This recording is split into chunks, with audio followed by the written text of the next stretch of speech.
बिस्मिल्लाहिर्रहमानिर्रहीम। मैं हूं सैयद सलाउद्दीन अख्तर, डायरेक्टर कराची अर्बन नफ्सियाती अस्पताल, कराची अर्बन मंशियात अस्पताल। जैसे कि आपको पता है कि हमारा यूट्यूब चैनल जहन की दुनिया ऑफिशियल में तमाम समाजी और नफ्सियाती मसाइल पर वीडियोस मौजूद होती हैं। वहां जाके आप वीडियोस देख भी सकते हैं, शेयर भी कर सकते हैं और मुख्तलिफ बीमारियों के बारे में मालूमात हासिल कर सकते हैं। आज हम एक मुख्तसर वीडियो बना रहे हैं एक मौजू पे जो बहुत अहम है। इस पे तफसीली बात इंशाल्लाह दोबारा करेंगे, लेकिन एक मुख्तसर बात यहाँ पे हम करना चाहते हैं। बहुत अहम बात है, इसलिए इसको आज आपके सामने पेश कर रहे हैं। वो बात है कि इस्लाम और नफ्सियाती अमराज का रिलेशन आपस में क्या है।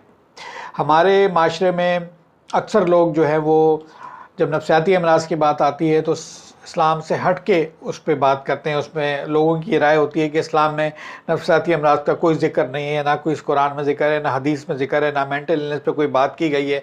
इसलिए ये एक ऐसी चीज़ है जो अगर नमाज रोज़ा आदमी कर रहा हो तो ठीक रहेगा, या पीर फ़कीर या मौलवी दम दुरूद करने से यही काम ठीक हो जाएगा।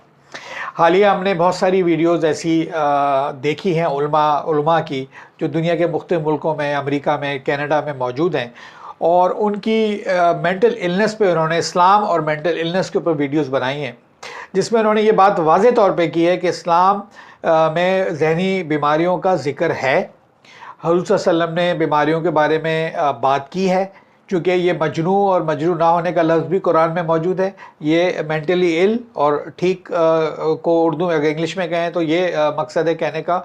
और बीमारियों का भी जिक्र है, और ये भी कहा गया है कि अगर तुम्हें कोई परेशानी या बीमारी होती है तो उससे जाके मशवरा लो जो इसको बेहतर तरीके से समझता है। मतलब ये कि तबीब से जाके मशवरा लो अगर कोई बीमारी है। तो मेंटल इलनेस के हवाले से हदीसें भी मौजूद हैं और कुरान की आयतें भी मौजूद हैं, जो मैं आपको अगली वीडियो में इंशाल्लाह दिखाऊंगा। तो कहने का मकसद ये है कि उलमा का भी इस पे मुत्तफ़िक़ राय है कि जो ज़हनी बीमारियाँ हैं वो वाकई में मौजूद हैं, वो सिर्फ ऐसी फ़लसफ़ा नहीं है। इस्लाम की रूह से भी, जैसे आम बीमारियों में इस्लाम कहता है कि इलाज कराओ, तबीब के पास जाओ, इस तरह ज़हनी बीमारियों में भी इस्लाम और सुन्नतें जो है वो यही है।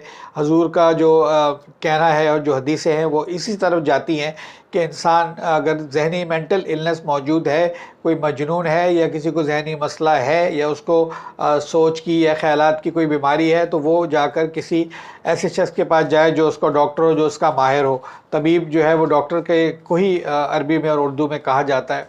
तो बहुत सारी हमने ऐसी लोगों का से मशावरत की और उनकी बात सुनी। तो ये बात हम पहले से ही काफ़ी अरसे से, डॉक्टर मुबीन अख्तर ये बहुत अरसे से बात कर रहे हैं कि ये जो जिन भूत और तावीज़ गंडे का जो मामला है, ये हम जो यहाँ पे इलाज इतने अरसे से इसका कर रहे हैं, क्योंकि हम इस पर बहस नहीं करते, फिर इख्तलाफ पैदा हो जाता है। लेकिन इस्लाम ने भी ज़हनी बीमारियों को और मेंटल इलनेस को एक्नॉलेज किया है कि ये बीमारियाँ मौजूद हैं, इनका इलाज करवाना चाहिए उन लोगों से जो इसकी महारत रखते हैं, यानी कि माहिर नफ्सियात और साइकेट्रिस्ट से इसका इलाज होना चाहिए। तो अगली वीडियो में इंशाल्लाह हम डिटेल से वो आयतें भी और वो हदीसें भी आपके सामने रखेंगे और उन आलिमों का भी जिक्र कर देंगे जिन्होंने नफ्सियात के हवाले से गुफ्तगू की है। बल्कि उन्होंने ये बात भी, एक आलिम ने तो ये भी कहा है कि WHO ने जो हर चौथे में हर चौथे आदमी में एक आदमी जो है वो किसी न किसी नफ्सियाती मर्ज़ में मुब्तला है। इसको भी उन्होंने रिपीट किया है, इस बात को अपने उसमें एक आलिम ने अपनी गुफ्तगू में। तो और मुख्तलिफ़ आलिमों ने ये बातें की हैं। 4 आलिमों की मैंने वीडियोज़ देखी हैं जो मुख्तलिफ़ मुल्कों में हैं, दुनिया के मौजूद हैं इस वक्त।